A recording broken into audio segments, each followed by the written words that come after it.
अस्सलाम वालेकुम, कैसे हैं आप सब? उम्मीद करती हूँ सब खैरियत से होंगे। अल्हम्दुलिल्लाह आप सबकी दुआ से हम भी अच्छे हैं। तो यहाँ पर ही मैं घर का कुछ कुछ काम कर रही हूँ। एक्चुअली मैं सामान लेकर के आई थी ना, तो मैं सोची क्यों ना मैं डाल देती हूँ छोटे-छोटे चीज़ें। हर रोज़ का रहता है, कुछ ना कुछ ख़त्म हो जाता है तो। और अचानक से जब हम काम आता है तो फिर मिलता नहीं है, तो मेरा फिर मूड ख़राब होता है। बच्चों को मैं जल्दी भेजती नहीं हूँ दुकान, ऐसे तो मैं इकट्ठे ही ले आती हूँ। तो ऐसे छोटे-छोटे जार में ना मैं डाल रही थी कुछ-कुछ सौंफ, इलायची ये वो।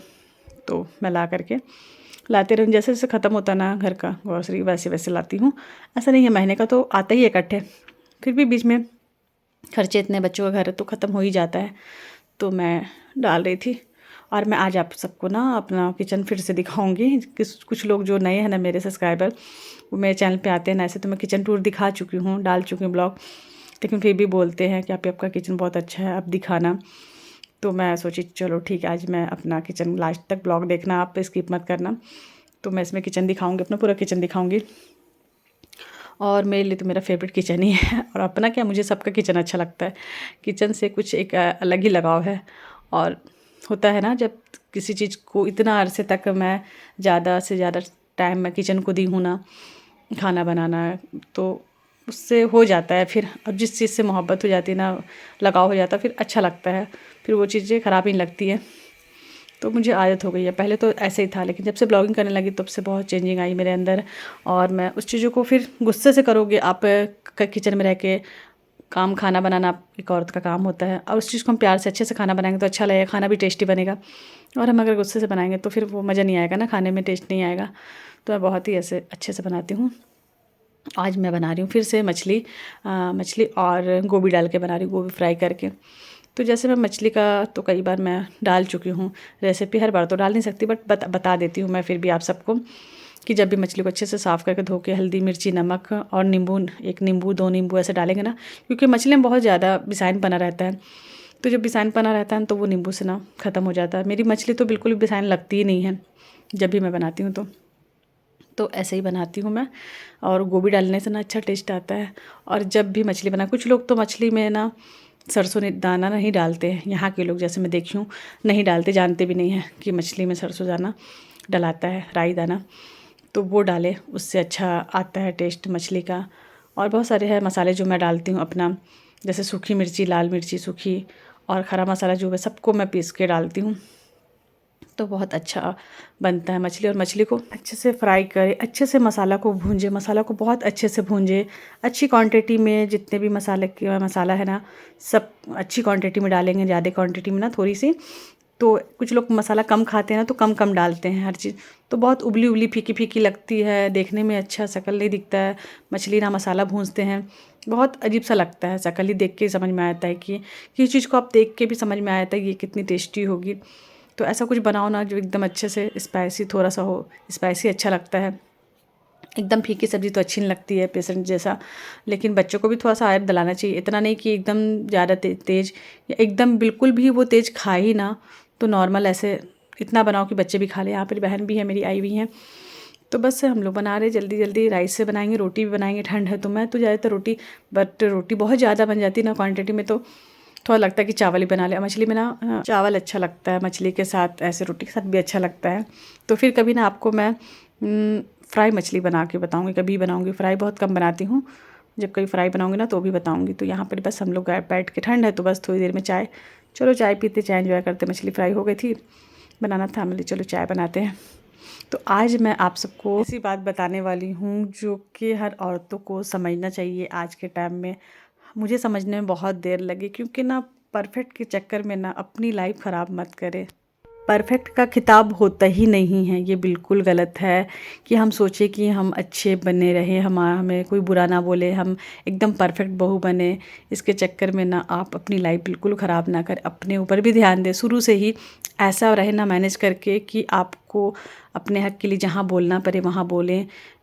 होता ये है कि हम लोग बस सब्र कर लो, कुछ नहीं होता, बोल देंगे सामने वालों को बुरा लग जाएगा। प्यार से बोले इस चीज़ को, अपनी बातें प्यार से रखना चाहिए, क्योंकि ज़िंदगी, ये शादी, ये ऐसा चीज़ है ना कि 1-2 दिन का तो नहीं है, कि महीना 2 महीना साल भर का, ये लाइफ टाइम का है। उसके साथ ज़िंदगी गुजारनी है, और जॉइंट फैमिली के साथ है तो फिर और ज़्यादा टफ हो जाता है।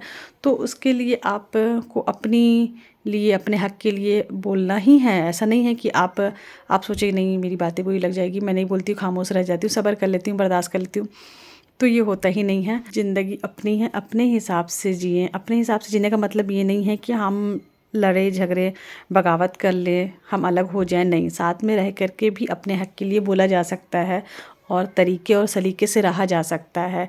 जहाँ आपकी बात आपको लगे कुछ गलत हो रहा है, कोई गलत कर रहा है आपके साथ, बेइंसाफ़ी हो रही है, बहुत ज़्यादा ज़्यादती हो रही है, तो उसके लिए आवाज़ उठाएं। ये ना कि नहीं हम बोल देंगे तो क्या हो जाएगा, घर में बवाल हो जाएगी, बात बढ़ जाएगी, नहीं, ऐसा नहीं होता है। अगर नहीं करेंगे तो फिर बहुत लेट हो जाएगी, फिर जो होगा ना वो फिर बर्दाश्त से बाहर हो जाता है। तो ऐसा बिल्कुल ना करें। जो मेरे साथ हुआ, मुझे समझने में, ये चीज़ समझने में बहुत टाइम लगे, मैं अफ़सोस करती हूँ, फिर भी सोचती हूँ कि नहीं, जब जागूँ तब सवेरा।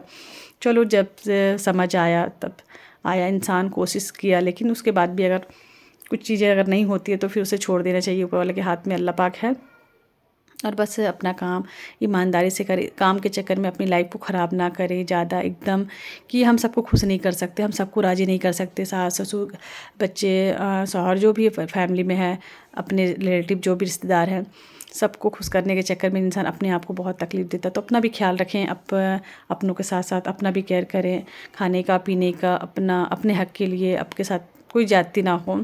अक्सर औरतें जो होती है ये सब कर लेती हैं कि अपने बच्चों के चक्कर में, अपने घर के चक्कर में अपने आप को तबाह करते, वक्त से पहले बूढ़ी हो जाती हैं, बीमारी आ जाती है उनके साथ, फिर उनको देखने वाला कोई नहीं होता। जब वो कमज़ोर होती, जब वो ख्याल नहीं रख पाती अपना बच्चों का, घर का, तो फिर उन्हें फिर लोग तरह तरह की बातें करने लगते हैं। और ससुराल वालों को ना सिर्फ काम प्यारा होता है। आप काम करते जाओ, बहुत अच्छे हो, आप काम नहीं करोगे तो आप सबसे ख़राब हो। तो या काम तो औरतें ऐसी भी करती हैं, ऐसा नहीं है, लेकिन इतना ज़्यादा काम को अपने ऊपर हावी ना होने दें कि काम के चक्कर में अपनी लाइफ को, अपनी सेहत को, अपनी हेल्थ को ख़राब कर ले। और बहुत बड़ी जिम्मेदारी होती है ससुराल में रहना, संभालना सबको, घर को और ख़ुद को, फिर उसके बाद अपने आप को केयर करना बहुत मुश्किल है। लेकिन फिर भी मैं बोलूँगी अपना भी ख्याल रखें, अपना ध्यान दें, बस खुश रहें, सबको राज़ी करना छोड़ दें, अपना ख्याल रखें, बच्चों का ख्याल रखें। और बस आपके बारे में कोई कितना भी गलत सोचता है, बोलता है, बोलने दें। किसी के बोलने से कुछ नहीं होता। हमें रब को अपने सफाई देना है, अल्लाह को। अल्लाह जान रहा है हमारे दिल का हाल और हम कैसे हैं। सबको राज़ी करने के चक्कर में हम कभी लोगों को राज़ी नहीं कर सकते, इसलिए अपने रब को राज़ी करो और बस आप सही हो, ये किसी को बताने की, सफाई देने की ज़रूरत नहीं है। तो बस ये था मेरा आज का ब्लॉग और मैं अपना किचन दिखा रही हूँ। बस रात में पूरी सफाई हो गई मेरी किचन की, तो मैं सोची क्यों ना मैं किचन टूर फिर से आप सबको दे दूँ। ये मेरा फ्रिज है और यहाँ पे खुशबू वाली कैंडल मैं जला दी, थोड़ा सा अच्छा वाइब्स आएगा किचन से। और मैं अपने लिए ब्लैक कॉफ़ी बनाई, अपने और अपनी सिस्टर के लिए। तो ये हम लोग ब्लैक कॉफ़ी पियेंगे खाने के बाद नाइट में। अभी मैं कॉफ़ी थोड़ी लेने लगी हूँ ठंड की वजह से, और ब्लैक कॉफ़ी बहुत अच्छा होता है, लेना चाहिए सबको। तो बस इसकी बहुत बेनिफिट है, आप गूगल में सर्च करके देख सकते हैं ब्लैक कॉफ़ी की बेनिफिट के बारे में। अब मैं एकदम डिटेल्स में नहीं बता सकती आपको, आप ज़रूर सर्च करके देख लेना गूगल में ब्लैक कॉफ़ी पीने के बेनिफिट क्या है।